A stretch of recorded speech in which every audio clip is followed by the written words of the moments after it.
Aí eu começo aqui. Questão 1. A lenda da mitologia grega que reforça a relação apaixonada da humanidade com o voo, né? Dessas que a gente tem aqui, a que fala disso é a lenda de Ícaro, letra alfa. Então, um alfa, né? Que é a lenda de Ícaro e Dédalo que retrata essa paixão. Agora ficou quente aqui, porque minha esposa ligou o aquecedor, ficou com pena de mim, ligou o aquecedor, começou a ficar quente. O, o, essa lenda de Ícaro retrata o amor que o homem tem pelo voo quando ele toma contato. E é isso que faz vocês estarem aqui. É isso que me faz estar aqui. Vocês não estão aqui porque ser comissário de voo tem um salário legal. Não, não é só por isso. Não é só por isso.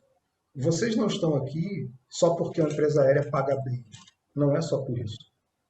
Há uma relação entre nós e o ato de voar que a gente às vezes nem consegue explicar e que nos move.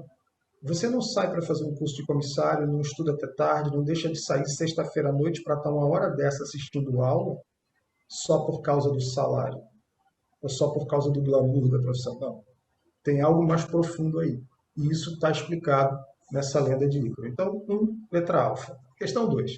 Padre luso brasileiro, inventor do balão.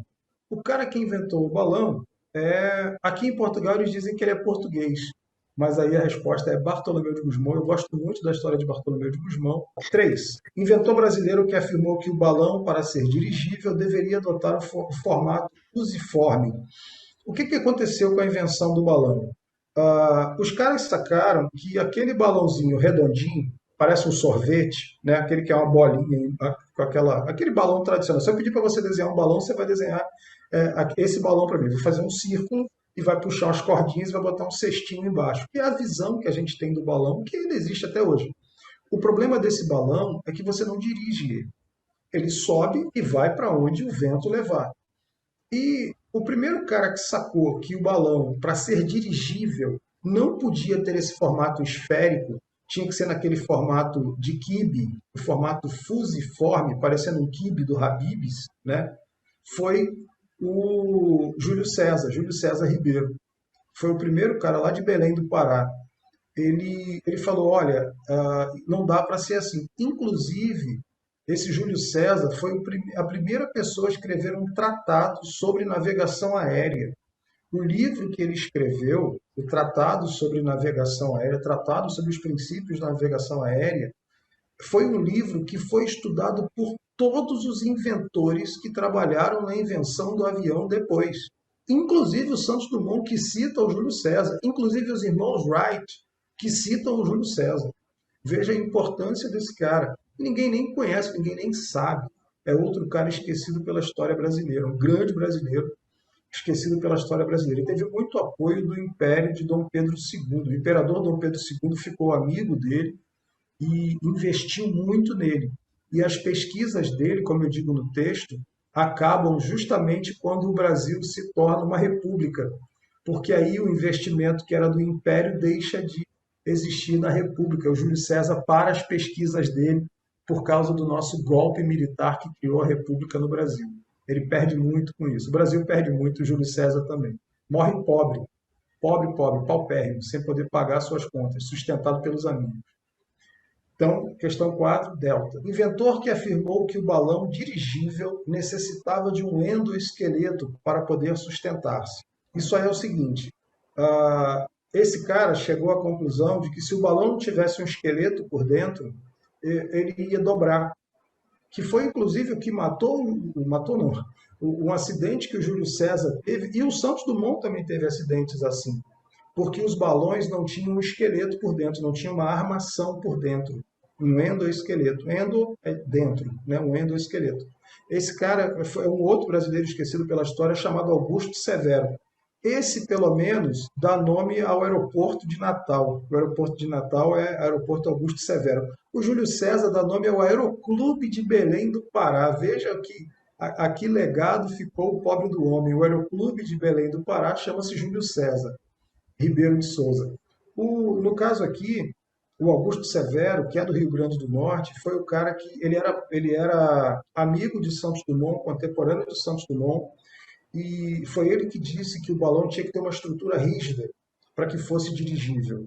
O Santos Dumont bebeu nas fontes tanto do Júlio César quanto do Augusto Severo para criar os seus balões. Tá? Foi senador da República, morreu em Paris em 1902, num acidente com um balão chamado Pax, né, paz em latim. O ar quente do balão, uma válvula apresentou um defeito, o balão superaqueceu e explodiu. E ele morreu. E o Santos Dumont estava em Paris na época e ficou muito triste, porque eles eram amigos, produziam juntos. E o Santos Dumont ficou muito triste e quase abandona os balões em 1902, que teria sido muito desagradável para todos nós. Mas vamos lá. Então, Augusto Severo é a número 4. Questão 5. Aí já é uma questão de Anak. Corrente de pensamento favorável à livre circulação de aeronaves no espaço aéreo. Essas correntes de pensamento aí, elas são o seguinte. Quando o avião foi inventado, surgiu logo de cara uma primeira pergunta. Ok, o avião a gente entendeu, mas quando o avião está no ar, esse espaço aéreo pertence a quem? E aí, dois países mandavam no mundo nessa época. Era a Inglaterra, que era o centro financeiro do mundo, Londres era o centro financeiro do mundo, e Paris, a França. Paris era a capital cultural e intelectual do mundo. Não é à toa que o avião foi inventado lá, e é toda aquela história que eu falo da Belle Époque ali, justamente para justificar isso. E aí, a Inglaterra e a França se pronunciam em relação ao espaço aéreo. São as duas correntes de pensamento. Os ingleses diziam que o país é soberano no espaço aéreo acima do seu território. Os franceses diziam que o espaço aéreo era livre para todo mundo. Então, a gente tem a formação francesa, que é o pensamento francês, que diz que é livre. E nós temos a inspiração inglesa, que diz que não, o espaço aéreo não é livre, o espaço aéreo pertence ao país que está abaixo, né? Que é mais lógico, inclusive. O pensamento francês hoje seria difícil de você implantar. O pensamento inglês ele era mais pé no chão, né? E aí a resposta para isso é: a corrente de pensamento favorável à circulação de aeronaves é formação francesa, letra brava, tá? Formação francesa, o nome era esse, da corrente de pensamento. Isso é uma questão ANAC. Aí eu coloquei a outra para que a gente possa fazer a comparação. A questão 6, a corrente de pensamento favorável ao princípio da soberania do Estado em relação ao espaço aéreo sobrejacente ao seu território, ou seja, abaixo do seu território, que é justamente o contrário do que os franceses diziam, né? Os franceses diziam que era livre. E aí agora você tem os ingleses dizendo que não, livre não. A gente tem aí uma questão a resolver. O espaço aéreo ele pertence ao país que está embaixo. E aí é assim que funciona. O nome dessa teoria é inspiração inglesa e a letra alfa, a resposta, 6 alfa. Quando a gente fala de corrente de pensamento, a gente tem que falar de um pensamento ainda que não foi teorizado, não foi defendido. Era uma quase que uma vontade, era quase que uma tentativa de imposição desses países. Ainda está muito etéreo. Quando a gente fala de teoria, significa que os caras sentaram para discutir a teoria. Isso vai acontecer logo depois. Essas duas correntes de pensamento geram 4 teorias. E uma delas é a teoria da soberania, que repete o pensamento inglês. O teu raciocínio está corretíssimo. Agora, como a gente está fazendo uma prova da ANAC, que é uma prova burra, né? Você tem que falar, não, corrente de pensamento só posso chamar de inspiração inglesa e formação francesa. Mas o seu pensamento está correto. A corrente de pensamento inglesa falava de soberania e a corrente de pensamento francesa falava de liberdade. Mas elas não estavam ainda teorizadas e discutidas. Então, por isso que não dá para chamar de teoria ainda. Né? Mas isso é por causa do tipo de prova que a ANAC faz. O teu pensamento está correto, tá? O caminho é esse mesmo. Então, tranquilo com corrente de pensamento aí, tranquilo com as duas. Os ingleses defendiam que o espaço aéreo abaixo do país pertencia ao país, os franceses defendiam que não, que era livre, que todo mundo podia voar para qualquer lugar. Era um laissez-faire. Não, vai todo mundo para onde quiser, está tranquilo, né? E não rola, isso não rolaria. Bom, aí a gente entra nas convenções, que eram essas teorias que surgiram das correntes de pensamento, foram discutidas nas conferências ou convenções de aviação civil. E aí a gente tem a questão 7 que já fala disso.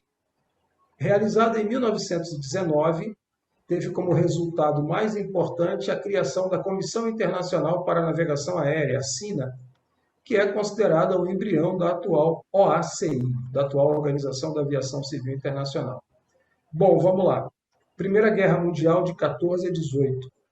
Depois, o avião foi inventado em 1906 pelo Santos Dumont.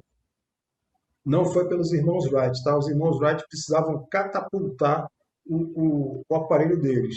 E catapultado até elefante voa, né? Se você botar numa plataforma e jogar para cima, qualquer coisa voa. Fusca, elefante, se manter voando é outra coisa.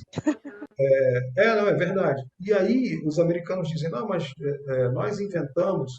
Assim, mas decolava sozinho? Não, não decolava sozinho. Então, por que não é avião? Porque a definição de avião da época dizia que tinha que decolar usando meios próprios. E o 14 bis usava meios próprios. Agora, o invento, eu digo isso no vídeo, na aula, o invento dos irmãos Wright era muito melhor, voava muito mais, era muito mais manobrável, era muito melhor do que o invento do Santos Dumont, mas tinha um problema, não decolava sozinho, não tinha motor suficiente para tirar o bicho do chão sozinho. Foi só por isso que os irmãos Wright não inventaram o avião, porque eles não conseguiram chegar à equação peso do motor, força, potência do motor, para fazer o avião voar com um motor adequado. O Santos Dumont já sabia disso. O Santos Dumont conseguiu resolver essa equação. Eu digo isso no vídeo também. O Santos Dumont não acordou e falou assim, pô, tá frio hoje, acho que eu vou inventar o avião. Não foi assim. Isso é um processo. Um processo de várias pessoas, inclusive, não só dele. É um processo que começa lá com Bartolomeu de Gusmão, quando inventa o avião. Por isso que eu conto aquela história toda. Quando o Santos Dumont chega à conclusão de que ele precisava de um motor leve e potente, ele resolve a principal equação do voo. E aí ele consegue tirar o avião dele do chão. Os irmãos Wright não tinham conseguido isso em 1903. Aliás, os irmãos Wright só vão fazer isso depois de 1910. Depois de 1910. Até 1910, os irmãos Wright não voaram com o Flyer com o motor próprio. Tinha que ser catapultado para voar. E por isso que os americanos não inventaram o avião em si, o Santos Dumont. Eu digo isso sem nenhum patriotismo, tá? É uma questão histórica mesmo. E aí, em 1900, aí eu parei, eu estava dizendo para falar sobre isso, mas em 1914 até 18 a gente tem a Primeira Guerra Mundial. O avião já foi usado na Primeira Guerra Mundial. Logo em seguida da guerra, os países param para assinar o Tratado de Versalhes. O Tratado de Versalhes era uma tentativa de organizar o mundo, porque o mundo tinha sofrido uma guerra mundial, a Primeira Guerra Mundial. Então havia necessidade de organizar o mundo. Dentre essa organização, alguém falou assim, olha, precisamos olhar a aviação. O avião foi usado na guerra, provocou mortes e é uma arma que precisa ser controlada. O que a gente vai fazer? Vamos fazer uma convenção para cuidar disso. E aí surge a Convenção de Paris em 1919, tá? Que é logo colada no Tratado de Versalhes. Versalhes também em 1919. Então, a gente tem o Tratado de Versalhes e logo em seguida a Convenção de Paris. A Convenção de Paris era só para tratar de aviação.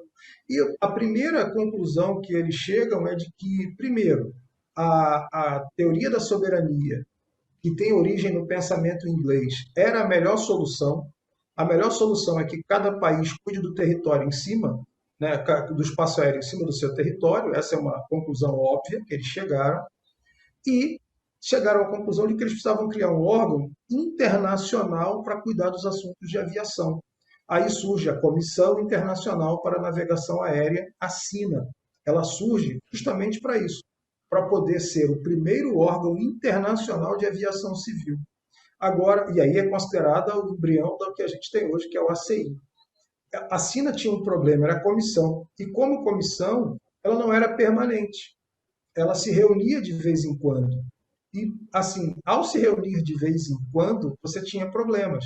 Lembre-se que a gente está em 1919, né? Imagina, até eu convocar todo mundo, até reunir todo mundo, até todo mundo pegar um navio, porque já não tinha avião, até todo mundo pegar o navio, chegar para fazer a reunião, o problema já tinha se resolvido, né? Demorava tanto para juntar a comissão que o problema já tinha ido para o espaço. Ou tinha ficado tão grande que você não conseguia mais controlá-lo, ou ele tinha sido resolvido sozinho, né? Então, uma comissão tem esses problemas, principalmente ali no início do século XX. Você vai encontrar esse tipo de problema. Mas a SINA é o primeiro órgão internacional de aviação civil. Isso é importante para vocês, isso é questão da ANAC também. Tranquilo aí? Então, letra alfa, Convenção de Paris. Número 8. Questão 8. O estabelecimento de regras uniformes quanto aos direitos e obrigações dos transportadores aéreos e dos usuários de transporte aéreo internacional, no que se refere aos danos causados a pessoas embarcadas, foi um dos objetivos da. Bom, quem tratou pela primeira vez da responsabilidade da empresa aérea pelos passageiros foi a Convenção de Varsóvia, que ocorreu em 1929. Foi a primeira convenção que tratou de dizer que a empresa aérea é responsável pelas pessoas que estão a bordo da aeronave e pela carga que foi embarcada na aeronave, que foi despachada. A primeira vez que isso acontece, Convenção de Varsóvia, em 1929, resposta letra Charlie. Número 9. Nela ficou consagrada a teoria da soberania do Estado, cujos conceitos permanecem até hoje. Nela ficou consagrada a teoria da soberania. A teoria da soberania ela foi aceita inicialmente na Convenção de Paris, mas ela só foi consagrada como válida no mundo inteiro na Convenção de Chicago, em 44. Então, esse tipo de questão, que é uma questão da ANAC, ele pode te levar a um entendimento errado da coisa. Porque eu disse para você, acabei de dizer para você que Paris adotou a teoria da soberania. Mas a teoria da soberania só é ratificada, só é consagrada como algo mundial de fato na Convenção de Chicago, em 1944. Então, a resposta para essa questão é a letra delta, Convenção de Chicago. Tranquilo para todo mundo isso? Bom, 10. A Conferência Internacional da Aviação Civil foi convocada pelos Estados Unidos devido ao acelerado desenvolvimento da atividade aeronáutica ocorrido durante a Segunda Guerra Mundial e a urgente necessidade de se desenvolver a padronização técnica e operacional para permitir as ligações internacionais por via aérea. Esta conferência é conhecida como Convenção de Chicago, né? Estados Unidos, Convenção de Chicago. Os dois objetivos estão aí, né? Padronizar a aviação e criar uma entidade internacional de aviação civil. Esses eram os objetivos ali. O avião acelerou muito na Segunda Guerra, e eu mostro isso na aula, lá no vídeo, por causa da indústria automobilística, né? Quando começa a Segunda Guerra Mundial, a indústria mais forte de todos os países era a indústria automobilística. Era a fabricação de ônibus, de caminhão, de carro. Isso no início da década de 30, na meados da década de 30. Quando a guerra estoura, né, no final da década de 30, em 38, os países usam mão da indústria de automóveis para construir tudo, inclusive aviões. Por isso que você tem avião Fiat, avião Mitsubishi, você tem avião Ford, você tem motores GM, você tem motores Rolls-Royce. É por causa disso. Porque essas empresas foram, entre aspas, obrigadas a se dedicar ao esforço de guerra dos seus países. Tiveram que fazer isso. E aí, isso desemboca num avião top de linha na Segunda Guerra Mundial, que quando acaba a Segunda Guerra, os países dizem, cara, o que a gente vai fazer com esses aviões? Vamos fazer alguma coisa. Então, convoca uma convenção para organizar esse negócio. É a Convenção de Chicago, convocada em 1944. Letra delta, 10, delta. 11. Convenção onde se discutiu a responsabilidade do transportador aéreo sobre passageiros transportados. A gente já falou. Varsóvia, letra brava. Varsóvia, 1929. Eu sempre digo o nome e a data, porque aí você já vai fixando isso, né? Varsóvia, 1929. 12. Defendia a extensão da soberania do Estado em uma faixa atmosférica sobrejacente ao mesmo, ou seja, acima, ao mesmo, caracterizando uma verdadeira projeção do poder do Estado. Qual é a teoria? Aí ele está falando de teoria. Qual é a teoria que previa isso? Era a teoria da soberania. O texto é exatamente esse da teoria da soberania. O Estado é soberano no espaço aéreo sobrejacente ao seu território, então, acima do seu território. Então, a teoria da soberania, letra delta. Tudo questão de ANAC, tá? Tudo questão da ANAC, aí não inventando nada. 13. Realizada em 1929, opa, 29 já entregou, né? Varsóvia. Mas vamos ler. Realizada em 1929, procurou disciplinar a responsabilidade do transportador por danos ocasionados, bem como a forma dos documentos de transporte, unificando regras, bilhetes e conhecimentos aéreos. É um texto um pouco mais elaborado, mas como ele já entrega no início ali, ele já diz 29, né? Se é 29, é Varsóvia. Convenção de Varsóvia, letra Charlie. 14. Corrente de pensamento e teoria ratificadas durante a Convenção para a Regulamentação da Navegação Aérea, que foi Chicago, 44. Então, qual foi a corrente de pensamento? A corrente de pensamento que prevaleceu foi a corrente de pensamento inglesa, que trazia, né, que era consubstanciada, que era confirmada pela teoria da soberania. Então, a gente tem, ó, o pensamento é o pensamento inglês, se a gente quisesse até podia chamar de inspiração inglesa, e a teoria foi a teoria da soberania, letra delta, tá? Letra delta. 15. Defendia o princípio da soberania do espaço aéreo. Bom, soberania do espaço aéreo? Vamos lá, vamos por eliminação. Formação francesa? Não. Formação francesa era liberdade. Convenção de Varsóvia? Não tem nada a ver. Falava sobre responsabilidade da empresa aérea sobre pessoas e objetos transportados. Inspiração inglesa? Opa, essa sim falava de soberania. Teoria da liberdade restrita do ar? Não, não tem nada a ver. Então, é letra Charlie, inspiração inglesa. 16. Que evento teve relevante importância no desenvolvimento das aeronaves ainda nos primórdios da aviação civil? Acabei de entregar para vocês, né, que foi a Segunda Guerra Mundial. O primeiro evento mais importante da história da aviação é a invenção do avião, né? Senão não teria história. E o segundo evento é a Segunda Guerra Mundial. Vê, isso historiadores dizem. Dizem que a guerra acelerou a aviação em quase 50 anos, a Segunda Guerra Mundial. Acelerou a aviação em quase 50 anos. Em 4 anos e pouco de guerra, a aviação ganhou 50 anos. Então, letra Charlie. 16, letra Charlie, Segunda Guerra Mundial.